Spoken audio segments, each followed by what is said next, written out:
the second worst transfer in the history of football. That's how Rafael Scheidt was described in an article in The Guardian in 2001. The Brazilian officially joined Celtic just 3 days shy of Christmas 1999. Excitement was in the air, and with Celtic struggling badly under the management of John Barnes, the fans were in desperate need of a boost.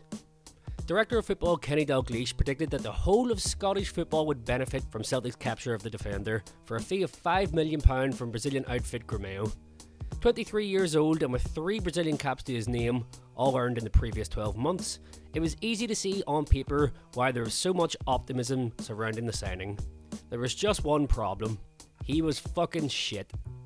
Rafael Scheidt did indeed earn 3 full international caps for Brazil throughout 1999, but all 3 came in completely inconsequential friendlies.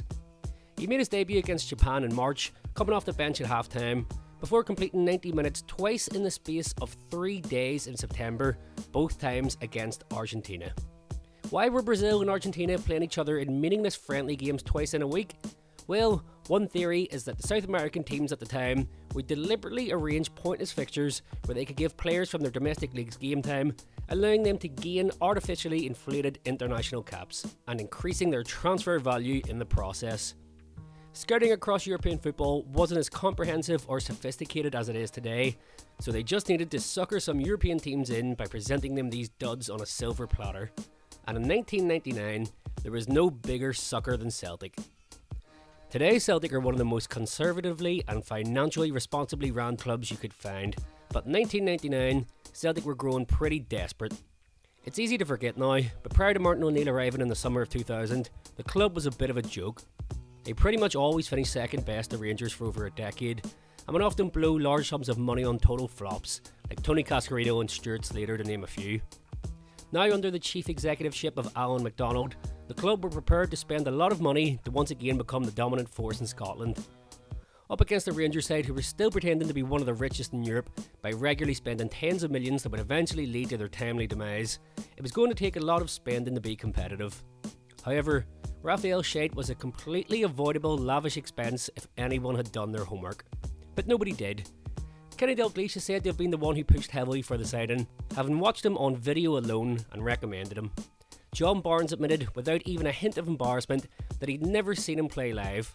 He was signed based on a tape of his finest moments. It's the modern equivalent of signing a player based off his skills and dribbles YouTube compilation.